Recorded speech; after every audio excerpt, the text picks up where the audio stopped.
Aluminium oxide बनाना है, तो aluminium oxide बनाने के लिए देखो Al+3 लाए ऑक्साइड के लिए, O-2 लाए, Al के बाद में ये लिखना है, इसके ऊपर जोड़िए Al2, फिर O के बाद में क्या लिखना है, इसके ऊपर Al2O3, इसलिए एल्यूमिनियम ऑक्साइड का सूत्र क्या बन जाएगा, Al2O3, क्या बन जाएगा, Al2O3। यदि मुझे ये सूत्र जो भी कुछ मैं बना रहा हूँ यहाँ तुम्हारा लिखते जाना एक एक करके कॉपी में। एल्यूमिनियम ऑक्साइड बन गया। यदि मुझे एल्यूमिनियम सल्फेट बनाना है, क्या बनाना है, एल्यूमिनियम सल्फेट, तो एल्यूमिनियम सल्फेट बनाने के लिए एल्यूमिनियम Al+3 लाया, सल्फेट बनाने के लिए क्या लाना पड़ेगा, सल्फेट SO4 -2 चार्ज है ना।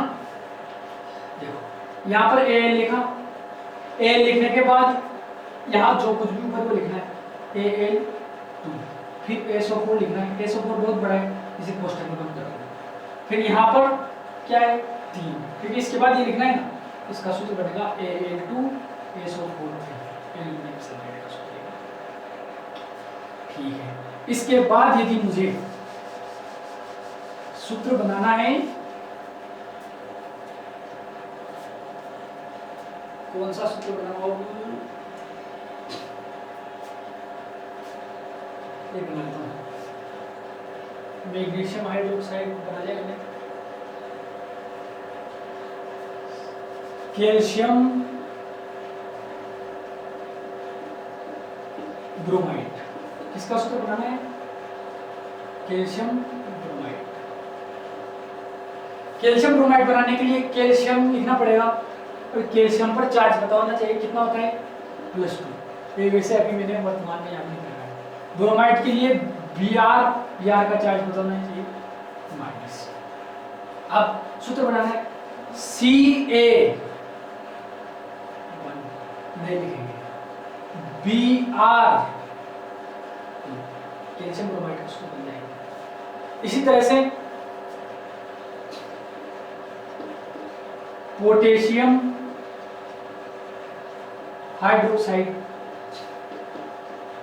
ये शायद बता दिया मैंने, एक बार बताता हूँ। के हाइड्रोक्साइड क्या होता है, OH, के पर +1, OH पर -1, के एक नहीं लिखना है, OH कितना आ रहा है, OH ये फाइनल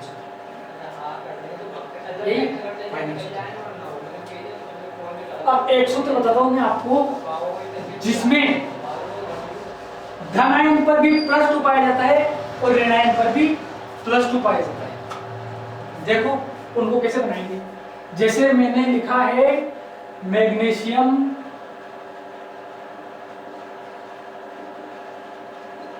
सल्फेट, क्या लिखा है, मैग्नीशियम सल्फेट। मैग्नीशियम सल्फेट को कैसे बनाएंगे, Mg+2, सल्फेट SO4 -2, ये +2 हमें याद होना चाहिए, ये -2 भी हमें याद होना चाहिए। अब देखो ये Mg है, Mg क्या लिखना है, ये SO4 बहुत ज्यादा है, कोष्ठक ज्यादा, क्या लिखना है, इस तरह से सूत्र बनाओ। इस तरह से जो सूत्र बनता है उसमें हमें एक चीज और ध्यान देनी है, क्या, ये 2 और 2 एक अनुपात में है, 2 और 2 ये 2:2 है, इनको काटेंगे तो 1:1 बन जाएगा। सरलीकरण करेंगे क्या बन जाएगा, 1:1, तो ये 2 से 2 कट जाएगा, 1 से 1 कट जाएगा, सिंगल है इसलिए इस कोष्ठक को भी हटा देंगे।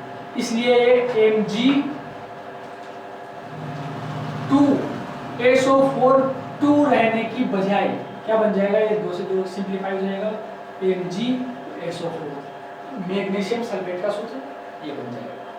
इसमें भी इस चीज का ध्यान रखना है कि एस के बाद ये है O बड़ा ही होना चाहिए, तो एम के पास G है, छोटा होना चाहिए, क्योंकि ये Mg एक अलग तत्व है, S अलग है, O अलग है। इस तरह से ये MgSO4 बनता है। यदि इसकी मैग्नीशियम सल्फेट की बजाय यहाँ पर क्या हो, यहां पर हो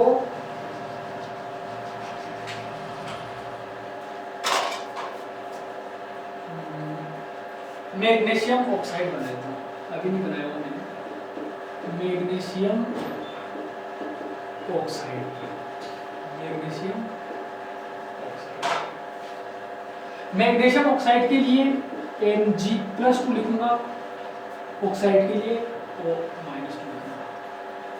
देखो Mg2 O2, ये बताने की जरूरत नहीं है 2 कहां से है, इनको काटूंगा, इनको मैं काटूंगा तो क्या बन जाएगा ये फाइनली Mg, इसलिए मैग्नीशियम ऑक्साइड का सूत्र क्या बनेगा Mg। ये सूत्र बना मैग्नीशियम ऑक्साइड का सूत्र क्या बना ये। हम चाहें तो डायरेक्ट भी बना सकते हैं, 2 से 2 कट रहा है डायरेक्ट हम जो लिख दो, इतना आगे चलने की जरूरत नहीं। देखो इसकी पूरी प्रोसेस तो कक्षा 9th में है, लेकिन मैं आपको डायरेक्ट बता रहा हूं ताकि अपना काम चला जाए, है ना। ये हमने आज कुछ सूत्र बनाना सीख लिए। अब ये सूत्र बनाना सीख लिए, अगर आप इनकी प्रैक्टिस करोगे, कुछ भी नाम मैं आपको कुछ नाम दे देता हूं और उन नाम को फिर मैं आप उन नाम देता हूं, आप बनाना। जैसे कि एक चीज और बताता हूं आपको, जो हाइड्रोजन होता है उस पर ज्यादातर +1 चार्ज रहता है, इसे कहते हैं हाइड्रोजन आयन, हाइड्रोजन आयन। और जब इस पर H- चार्ज आएगा तो इसे कहेंगे हाइड्राइड, हाइड्राइड। ठीक है, मैं आपको नाम दे रहा हूं, जिंक सल्फेट। बताना है जिंक सल्फेट कैसे बनता है। फिर एक नाम दे रहा हूं कॉपर सल्फेट, फिर बनाना है कैसे बनता है। और चलो ठीक है, ये दो बना के देखो, वीडियो को पॉज करो, बना के देखो। अब मैं बना रहा हूँ, बताना यही बना या नहीं। जिंक Zn+2 सल्फेट SO4-2, 2 से 2 कट के डायरेक्ट ZnSO4। कितना सिंपल है, डायरेक्ट देख के बता सकते हैं। Copper sulphate Cu+2 sulphate SO4-2, 2 से 2 कट के CuSO4। ये सूत्र बन गया। इस तरह से सूत्र बनते हैं।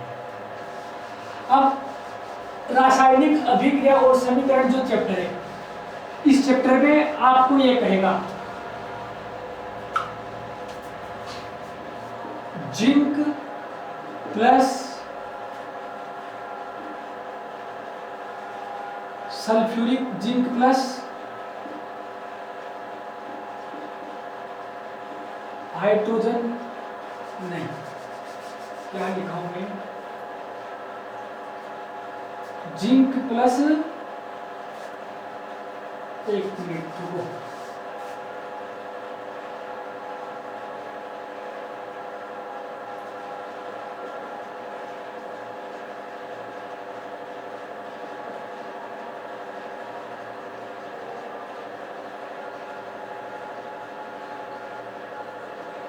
ये कुछ तत्व लिखे मैंने आपके सामने। इन तत्वों में से जो तत्व ऊपर आता है, कहां आता है, ऊपर आता है, वो ज्यादा क्रियाशील है, और जो नीचे आता है वो कम क्रियाशील है। अब जैसे कि मैं आपके सामने यहां पे लिखता हूं कॉपर सल्फेट, क्या लिखता हूं, कॉपर सल्फेट। इसकी क्रिया किसे कराऊंगा, जिंक से।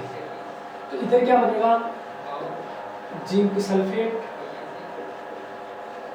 क्या बनेगा, जिंक सल्फेट, और साथ में कॉपर अलग हो जाएगा, प्लस कॉपर अलग हो जाएगा। इस तरीके से इस पार्ट में बहुत सारी समीकरण आई। तो यहां देखो कॉपर सल्फेट लिखा रहा है, अब हमें पता होना चाहिए कॉपर सल्फेट का सूत्र क्या होता है। यहाँ पर जिंक लिखा रहा है जिंक नॉर्मल जिंक लिख देंगे, लेकिन यहाँ पर जिंक सल्फेट लिखा है तो हमें पता होना चाहिए कि जिंक सल्फेट का सूत्र क्या होता है। कॉपर लिखा है तो सिर्फ कॉपर लिख देंगे, ठीक है। ये तो मैंने यहाँ पर जिंक और कॉपर दराइन की बात कर ली, अब क्लोराइन की बात करता हूँ। जैसे मैंने लिखा मैग्नीशियम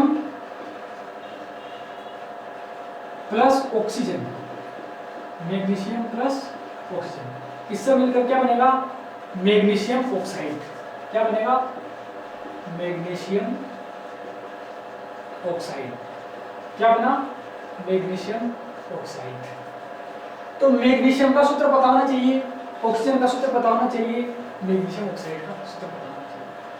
बहुत इंपॉर्टेंट बात, यहाँ पर सिर्फ ऑक्सीजन लिख रखा है, लिखा रहा है, क्या लिखा रहा है, ऑक्सीजन। तो यहाँ पर हमें ये वाली O नहीं लिखनी है, यहाँ पर हमें क्या लिखना है, O2।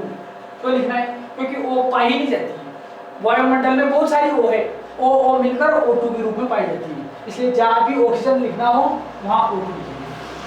जहाँ भी हाइड्रोजन लिखना हो, अगर सिंगल हाइड्रोजन है तो उसे H2 के रूप में लिखेंगे, सिंगल नाइट्रोजन लिखना है तो उसे N2 के रूप में लिखेंगे। इस तरीके से कुछ यौगिक होंगे, कुछ तत्व होंगे, कुछ अणु होंगे, उनके कॉम्बिनेशन से या फिर उनके टूटने से बहुत सारी अभिक्रियाएं बनती है। उन अभिक्रियाओं का अध्ययन करेंगे। ये कंसेप्ट का लास्ट क्लास है, इसके बाद हम अगली क्लास से इस चैप्टर को, पहले चैप्टर को प्रॉपर मैनर से अच्छे ढंग से पढ़ेंगे। एक चीज और, कॉपर सल्फेट लिखा रहा है, इसका सूत्र वही होता है जो बनता है, हम उसमें चेंज नहीं कर सकते, उसमें चेंज नहीं कर सकते। जैसे कॉपर सल्फेट का सूत्र होता है CuSO4, इसमें कॉपर 1 है, सल्फर भी 1 है, ऑक्सीजन 4 है, तो ये फिक्स है, इन्हें हम बदल सकते, अपनी मर्जी से इसे CuSO3 नहीं कर सकते। कॉपर सल्फेट का सूत्र होता है CuSO4, तो ये होता है, इसे चेंज नहीं कर सकते। यदि मुझे कॉपर की संख्या बढ़ानी हो, कॉपर की संख्या बढ़ानी हो, तो इसको मैं 2 से मल्टीप्लाई कर दूंगा। किससे मल्टीप्लाई कर दूंगा, 2 से, मतलब 2 से गुणा कर दूंगा। अब जब मैंने इसे 2 से गुणा किया तो 2 से गुणा भले मैंने कॉपर से किया, लेकिन ये 2 से गुणा इस पूरे सूत्र से हो गया। अब इस पूरे सूत्र से 2 से गुणा हो गया तो इसमें मैं कॉपर चेक करूंगा कितने होंगे, 2, सल्फर चेक करूंगा कितने होंगे, 2, ऑक्सीजन चेक करूंगा, पहले 4 थे, 2 से मल्टीप्लाई होने के बाद 4 दूनी कितनी होगी, 8, कितनी होगी, 8। तो यहाँ पर 2 से मल्टीप्लाई करने के बाद यदि मैं CuSO4 को 3 से मल्टीप्लाई करूंगा, 3 से गुणा करूंगा, तो क्या होगा, 3 से गुणा करने के बाद Cu 3 हो जाएंगे, सल्फर 3 हो जाएंगे, लेकिन ऑक्सीजन कितने होंगे, 4 या 12, ऑक्सीजन कितने हो जाएंगे, 12। इस तरीके से इनकी गिनती की जाती है कि किस सूत्र में कितने परमाणु। यदि मैं आपके सामने लिखूं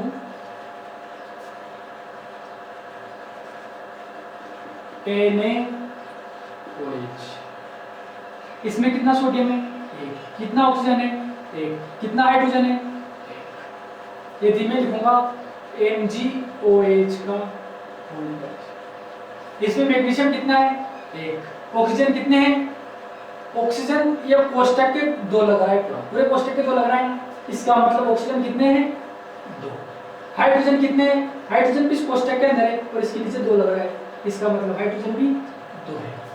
इस तरीके से हमें एक सूत्र में पता होना चाहिए कितने सोडियम है, कितने ऑक्सीजन है, कितने हाइड्रोजन है। इनकी संख्या कम ज्यादा हो तो वो बाद में बताऊंगा मैं कैसे संतुलित करते हैं, पार्ट में पूरा एक टॉपिक है, लेकिन हमें ये पता होना चाहिए कि MgOH का होल टॉइस लिखा है, तो इसमें ऑक्सीजन कितने हैं, ऑक्सीजन इसमें यदि मैं कहूंगा 1 तो गलत बात है, इसमें इस पूरे कोष्टक के 2 का मल्टीप्लाई हो रहा है, इसका मतलब इसमें कितने ऑक्सीजन है, 2। उम्मीद है आपको जो ये सूत्र है ये समझ में आए होंगे कि किस तरह से बने। अब इन सूत्रों को इस तरह से बनाकर देखेंगे। अभी क्या है कि लाइव क्लास का सिस्टम नहीं चल रहा है, जब लाइव क्लास का सिस्टम चलेगा तो मैं आपको बीच बीच में कुछ एक्सरसाइज दूंगा उन एक्सरसाइज को आपको हाथों हाथ सॉल्व करनी है कमेंट के दौरान। लेकिन अभी तो आप बस रिकॉर्डेड वीडियो देखो और ये जो भी नाम दिखा रहे हैं इनका मर्जी पड़े ऐसे नाम ले लेके बना के देखो। फिर मैं आपको एक टेस्ट भी दूंगा, उस टेस्ट में आपको यौगिक के सूत्र बना के लिखने हैं। कल से हम इस पार्ट की बिल्कुल प्रॉपर मैनर में शुरुआत करेंगे। असलियत में जो ये पार्ट की शुरुआत होगी वो कब होगी? कल। अभी तक जो मैंने पढ़ाया वो क्या था?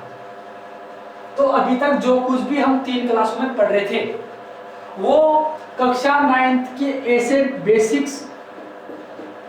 बेसिक कंसेप्ट थे जिनको इस पार्ट को शुरू करने से पहले पढ़ना बहुत ही ज्यादा जरूरी है। यदि ये हमें समझ में नहीं आएंगे तो हम उस पार्ट को पढ़ने में अच्छी महारत हासिल नहीं कर सकते।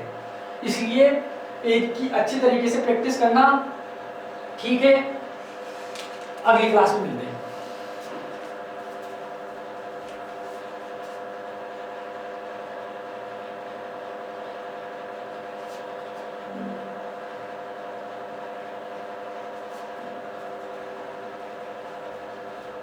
अरे सर होगी क्लास, प्लीज बोलना।